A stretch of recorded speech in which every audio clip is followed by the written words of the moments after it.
तो ये हमारे सामने मौजूद हैं नदीम अशरफ जैसी साहब, जो अभी पोलिंग स्टेशन जायस प्रथम में अपना वोट डाल के आए हैं। क्या रहा वोट का परसेंट अभी तक?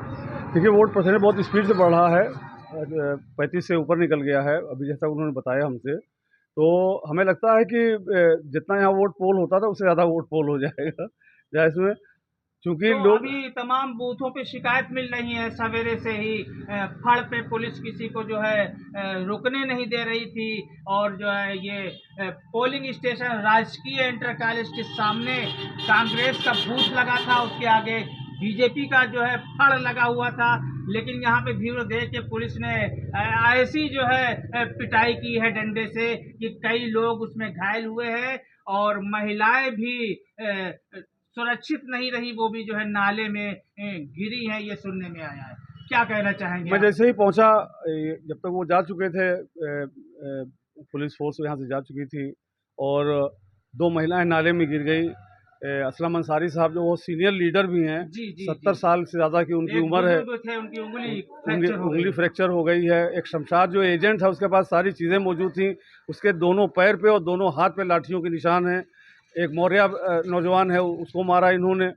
और बिल्कुल जैसे कि ये भाजपा के कार्यकर्ता हों, हम तो यही कहेंगे इलेक्शन कमीशन से कि इनकी वर्दी लेकर के इनको भगवा कपड़ा पहना दें, इनके हाथ में कमल का फूल तो दे दें। इसको किस तरह देख रहे हैं आप? ये हताशा, ये निराशा है कि जो है पुलिस एजेंट की तरह काम कर रही है बिल्कुल बूथों पर? बिल्कुल वो अपनी हार को मन से मान चुके हैं, ऐलान नहीं कर रहे हैं। ऐलान तो 4 को हो जाएगा। जिस तरह से आज उन्होंने हरकत की है, यहाँ हुई है, शुक्ल बाज़ार में 2 जगह हुई है और कहीं नहीं हुई है, लेकिन ये लगा कि ये भाजपा के एजेंट हैं और ये संविधान को नहीं मानते हैं। ये अपनी व्यक्तिगत नौकरी बजा रहे हैं, जो इनको संविधान ने नौकरी का अधिकार दिया है और जिसमें निष्पक्षता होती है, वो इन्होंने नहीं किया। नेम्ड FIR की मैंने कैंडिडेट से कहा है कि नेम्ड FIR कराई जाए, इसलिए कि आगे से कोई इसकी जुर्रत न करे कि इस तरह से वोट के अधिकार को, जो हमें संविधान ने दिया है, अगर कि वोटर को मारा जा रहा है तो इसका मतलब ये हुआ है कि संविधान का विरोध किया जा रहा है।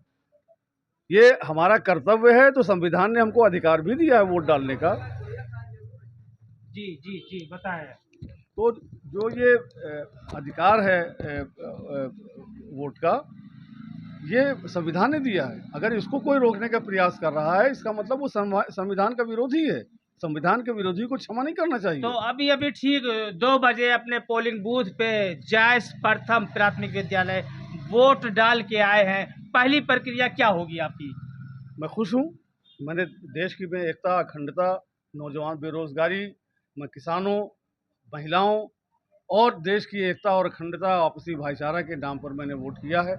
मैं चाहता हूँ कि ये हमारा देश एक रहे, मजबूत रहे। ये गुलदस्ता है, गुलदस्ता बना रहे। इसलिए कि उन्माद से देश का नुकसान होता है, देश के नौजवानों का नुकसान होता है। हम इसको पसंद नहीं करते। इसलिए हमारा वोट देश की एकता और अखंडता के नाम पर, विकास के नाम पर, आपसी भाईचारे के नाम पर। तो एक तो इधर जो है 20 मई हो चुकी है, आज जबरदस्त गर्मी पड़ रही है, जिससे 10 और 11 के बाद से वोटर निकल नहीं रहे हैं बिल्कुल। तो आप क्या देख रहे हैं, जो निकल के बूथ तक नहीं पहुंच पा रहे हैं वोटर, वो किनके वोटर है, कांग्रेस या बीजेपी? देखिए, जहाँ निराशा है उनके तो सुबह भी नहीं आए वोटर। जहाँ उत्साह है, आज भी आप देख लीजिए, अभी आप निकलेंगे ही, आपने देख भी रहे हैं सब जगह। नहीं, हम निकले हमारे हुए हैं, हमारे निकलेंगे नहीं। हमारे वोटर जा रहे हैं, अभी भी जा रहे हैं। थोड़ा सा धूप ज़्यादा है, बहुत ज़्यादा गर्मी है।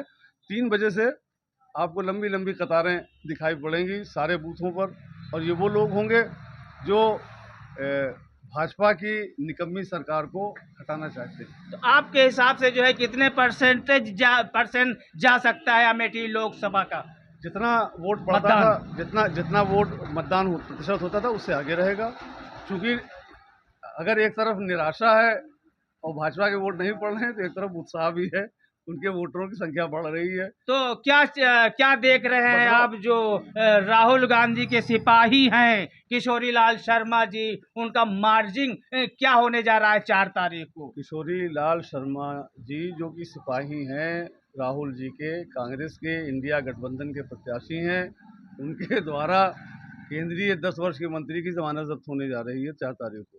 तो ये ठकाठक वोट किधर पड़ रहा है, बीजेपी या कांग्रेस कांग्रेस, इंडिया गठबंधन जीतने जा रही है? एक तरफा वोट पड़ रहा है।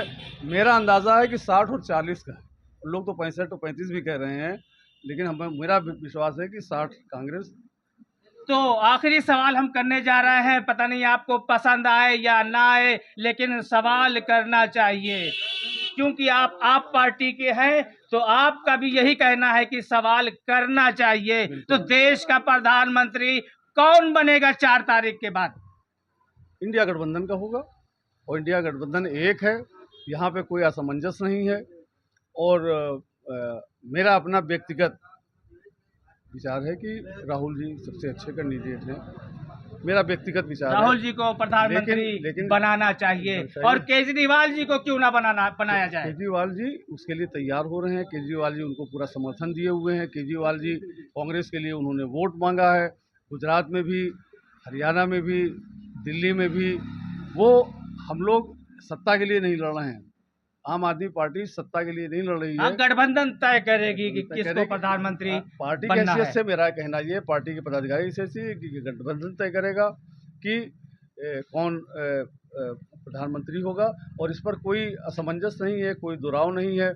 चाहे वोट साथ में मिलकर के भी बहुत से लोगों ने नहीं लड़ा है, लेकिन इंडिया गठबंधन के साथ 4 तारीख के बाद वो भी रहेंगे। जी। इनको कोई साथी नहीं मिला जो दुर्दशा की है इन्होंने पूरे देश की राजनीति की, मोदी जी ने, तो इनको कोई साथी नहीं मिलेगा। और फिर 200 से कम सीट लाने वाला और इसका कोई सहयोगी वो सरकार बनाने के बारे में कैसे सोच सकता है? तो अभी आप देख रहे थे नदीम अशरफ जैसी जी हैं, ये प्रदेश स्तर के नेता हैं। इनकी बॉडी लैंग्वेज बता रही थी कि अमेठी के साथ साथ पूरे देश में कांग्रेस को ही कामयाबी मिलेगी। बहुत बहुत धन्यवाद। बहुत बहुत धन्यवाद आपका, और एक अच्छे पत्रकार की हैसियत से मैं आपका धन्यवाद देता हूँ और बधाई भी देता हूँ। निष्पक्ष जो पत्रकारिता होती है, आप जायज़ में उसके प्रतीक हैं। आपको बहुत बहुत बधाई। बहुत बहुत धन्यवाद।